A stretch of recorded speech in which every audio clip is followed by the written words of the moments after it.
ఏంటంటే నేను అస్లాం మధ్యగడ అలా సెంటర్లో కలిసి బండి మీద తిరుగుదాం అని చెప్పి స్కూటీ ఎవరు తీసుకొస్తే దాని మీద తిరుగుతున్నాం. కానీ దారిలో ఎవడో అన్న మీ బండి వెనకాల గాలి కొంత తగ్గిందంటే గాలి కొట్టిద్దాం అని చెప్పేసి అలా పంచర్ షాప్కి వెళ్ళాం అనమాట.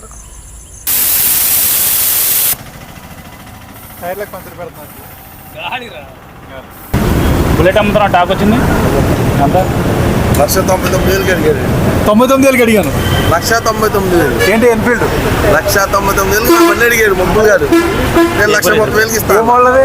2015 1,99,000 పెళ్ళైన వెంటనే బుల్లెట్ అమ్మేస్తున్నాడు. కారు కొన్నామని అందుకే నాకు ఆల్రెడీ 2 కార్లు ఉన్నాయి. 2 కార్లు ఉన్నాయంట.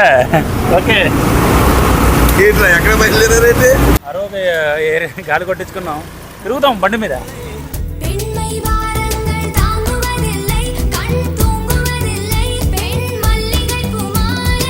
రోడ్ల మీద తిరిగి ఇలా మేము అస్లాంగఢ్ వాకింగ్ చేస్తుంటే ఈ పార్క్ దగ్గరికి వచ్చాం, అంటే ఈ వెంచర్ దగ్గరికి.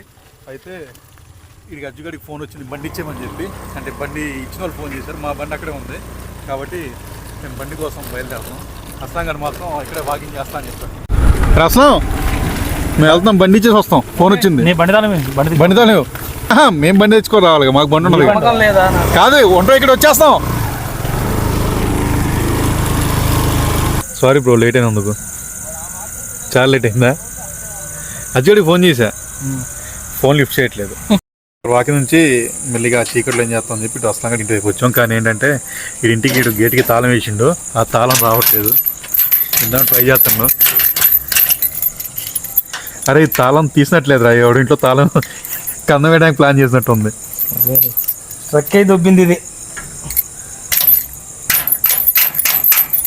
ఇట్లా నేను తీస్తా, వచ్చేసింది. తీసుకొని నేను తీస్తాను సరే, వచ్చేసింది.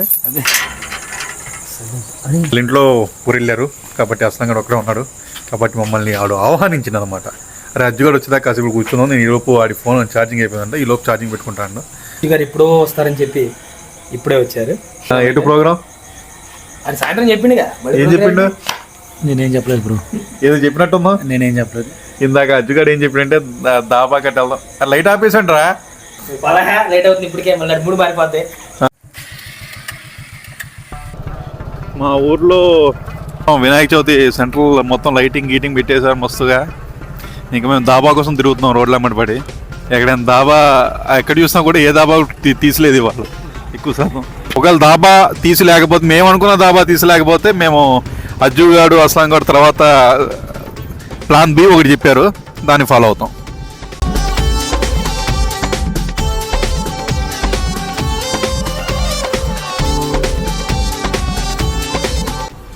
చివరికి అజ్జుగాడు వచ్చి మమ్మల్ని దాబాకి తీసుకెళ్తానని చెప్పి తీసుకెళ్ళండి. కానీ వాళ్ళు వినాయక చవితి పండగ కాబట్టి ఎక్కడ దాబాల్లో ఇంకా చేసేది లేక ఎస్మార్ట్ టిఫిన్ సెంటర్కి వచ్చాం అనమాట. నేను అజ్జు అస్లాం. ఇడ్లీ ప్లేట్ ఇడ్లీ వేడి వస్తుందంట. పరోటా సింగిల్ పరోటా. అరే ఏం చెప్పుకున్నారా? దురదృష్టవంతులు పులకాలు ఇప్పిద్దాం అనుకుంటే పులకాలు లేక అస్లాంగఢ్ షాప్లోకి వచ్చి ఒక ప్లేట్ ఇడ్లీ ఒక ప్లేట్ పరోటా ఇప్పిస్తున్నాను. పోనండి, ఈ మాత్రం తింటారు ఈ నైట్కి. మహానుభావుడు ఆయన ఏమంటున్నానంటే ఇవాళ ఇంత సరిపెట్టుకుండా రేపు దాబాలు అవి ఓపెన్ అయినమ్మని రేపు మిమ్మల్ని నేను రెస్టారెంట్కి దాబాలు రాత్రిపూట దాబా మధ్యాహ్నం పూట బిర్యానీ రేపు ఇప్పిస్తా అంటుండో. అజ్జుగారిని వారిని వారి కుటుంబాన్ని దేవుడు ఎల్లవెల్లగా చల్లగా కాపాడాలని కోరుకుంటూ మెగాస్టార్ చిరంజీవి నటించిన జగదేగుడు అతిలోక సుందర సినిమా నుంచి ఒక పాట.